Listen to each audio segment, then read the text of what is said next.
पिता और पुत्र और पवित्र आत्मा के नाम पर आमीन। क्रिस्त में मेरे प्यारे भाई और बहनों, आज आगमन काल का दूसरा रविवार है। आज का तीनों पाठ को जब हम मनन चिंतन करते हैं, ये तीनों पाठ हमारे मन में जो सवाल हैं उन सवालों में से कुछ सवालों का जवाब देते हैं। सबसे पहला सवाल, हम इस आगमन काल में किसका इंतजार कर रहे हैं? कौन आ रहा है जिसको हम इस आगमन काल में इंतजार कर रहे हैं? उस सवाल का जवाब आज हमें मिलता है। दूसरा सवाल, क्यों हम उसके लिए इंतजार करेंगे? कौन है जिसके लिए हम सारे दिल से मन से इंतजार कर रहे हैं? क्या जरूरत है? उस सवाल का जवाब आज हमें मिलता है।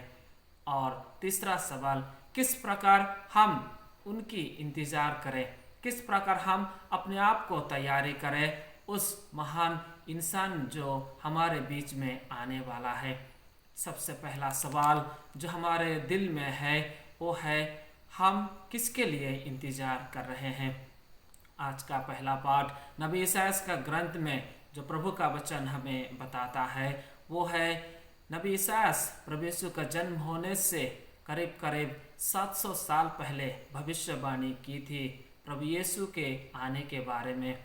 वहाँ पर नबी ईसायास लोगों को बताए कि हमारे लिए एक मुक्तिदाता इस दुनिया में जन्म होने वाले हैं।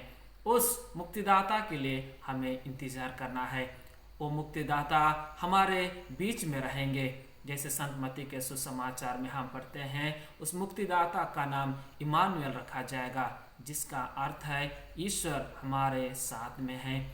वही मुक्तिदाता महान व्यक्ति का दूसरा नाम ईसा रखा गया है, जिसका अर्थ है वे अपने लोगों को उनके पापों से मुक्ति दिलाएंगे। नबी ईसायास फिर बताते हैं, जिस ईश्वर के हम इंतजार कर रहे हैं वो एक गडरिया के रूप में हमारे बीच में आने वाले हैं। जैसे गडरिया सब भेड़ों की रक्षा करता है, ठीक उसी प्रकार जिस ईश्वर के हम इंतजार कर रहे हैं वो है हमारा मुक्तिदाता, सबों को एक साथ लेने के लिए हमारे बीच में आ रहे हैं। क्रिस्त में मेरे प्यारे भाई और बहनों, इस आगमन काल में हम उस इंसान की, उस ईश्वर के हम इंतजार कर रहे हैं जो हमारे बीच में आने वाला है। वो है हमारा मुक्तिदाता, हमारा प्रभु यीशु क्रिस्त।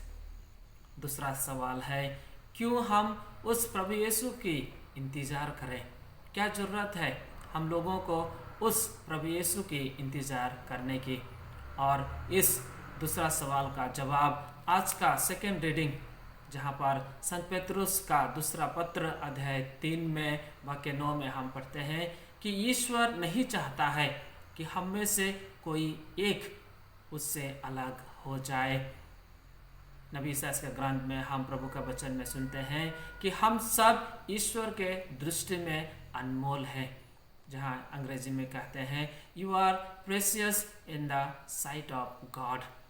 हम परिवार में रहने के समय में हम लोग देखते हैं कि परिवार में कोई अच्छा होता है, कोई बुरा होता है, कोई अच्छे स्वस्थ वाला होता है तो कोई बीमार वाला होता है, लंगड़ा लूल्हा वाला होता है। फिर भी ये सब होने के बाद जब हम परिवार में देखते हैं पिताजी के जीवन में, मन में, और विशेषकर माता के जीवन में, कि माता के दिल में हर समय सभी बच्चों के लिए उन पर प्यार रहता है। अच्छा बच्चा होने से भी माँ उसको प्यार करता है, साथ में रखता है।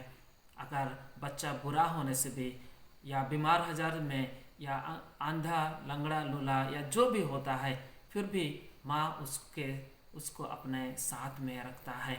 ठीक उसी प्रकार प्रभु यीशु बाइबल के वचन के द्वारा हमें बताते हैं कि इंसान जो भी हो उसको ईश्वर अपने साथ रखना चाहता है। ईश्वर उसको कभी अपने आप से अलग करना नहीं चाहता है। इसलिए क्रिस्त में मेरे प्यारे भाई और बहनों, वही ईश्वर चाहता है कि हम उनके साथ में रहें। इसलिए हमें जो दूसरा सवाल हमारे मन में है, क्यों हम उस ईश्वर की इंतजार करें? क्योंकि ईश्वर नहीं चाहता है कि हम उनसे दूर चलें।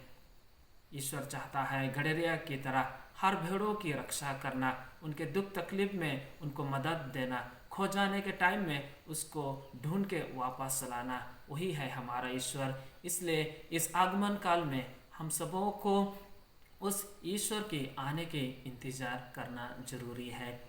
तीसरा सवाल जो हमारे मन में दिल में है कि किस प्रकार हम अपने आप को तैयारी करें इस महान राजा के, हमारे मुक्तिदाता ईश्वर की आगमन के समय में, वो है आज का दूसरा पाठ। और सुसमाचार में हम सुनते हैं, विशेषकर सुसमाचार में यूहन्ना बपतिस्ता हमें बताते हैं कि हमें अपने किए हुए पापों के लिए पश्चाताप करना है। Repent for the kingdom of God is eight hand. इसका मतलब ईश्वर का राज्य हमारे बीच में आ गया है, आने वाला है, हमारे सामने है और हमको उसमें भाग लेना है। तो हमको सबसे पहले रिपेंटेंस करना जरूरी है, किए हुए पापों के लिए प्रायश्चित करना जरूरी है। और जब हम प्रायश्चित करते हैं, हम ईश्वर के साथ अपने आप को मिलने के लिए तैयारी करते हैं। साथ साथ यूहन्ना बपतिस्ता हमें बताते हैं और नबी इसायास भी यूहन्ना बपतिस्ता के बारे में बताया कि महान राजा आने वाला है, हमारा मुक्तिदाता आने वाला है। उसके आगमन के लिए, उसके इंतज़ार के समय में हम लोगों को क्या करना है। यूहन्ना बपतिस्ता बताते हैं कि रास्ता को सीधा बनाना है, समतल बनाना है, रास्ता जैसा भी है उसको अच्छी तरह से बनाना है। रास्ता जो पहाड़ से भरा हुआ है, ऊंचा नीचा है, उन सबों को हम लोग को समतल बनाना है, क्योंकि हमारा मुक्तिदाता हमारे बीच में आने वाले हैं। पहाड़ों को काटना मतलब हमारे हृदय में जो भी घमंडियाँ है उसको चूर चूर करना है। गड्ढों को भरना मतलब हमारे दिल में जो भी दुख तकलीफ है, जो हमें कमज़ोर बनाता है, उन सबों को ईश्वर के आशीष और कृपा से भर के रखना है। जो रास्ता टेढ़ा मेढ़ा है उनको सीधा करना है, मतलब हमें अच्छा क्रिस्त जीवन जीना है। इसी प्रकार इस आगमन काल में हम सबों को अपने आप को तैयारी करना है, क्योंकि कोई महान व्यक्ति आने वाला है जो हम सबों के बीच में रहने वाला है, जो हम सबों को पापों से बचाने वाला है, जो हम सबों को पिता ईश्वर के पास ले जाना चाहता है, जो कभी नहीं चाहता कि हम उनसे अलग हो जाए।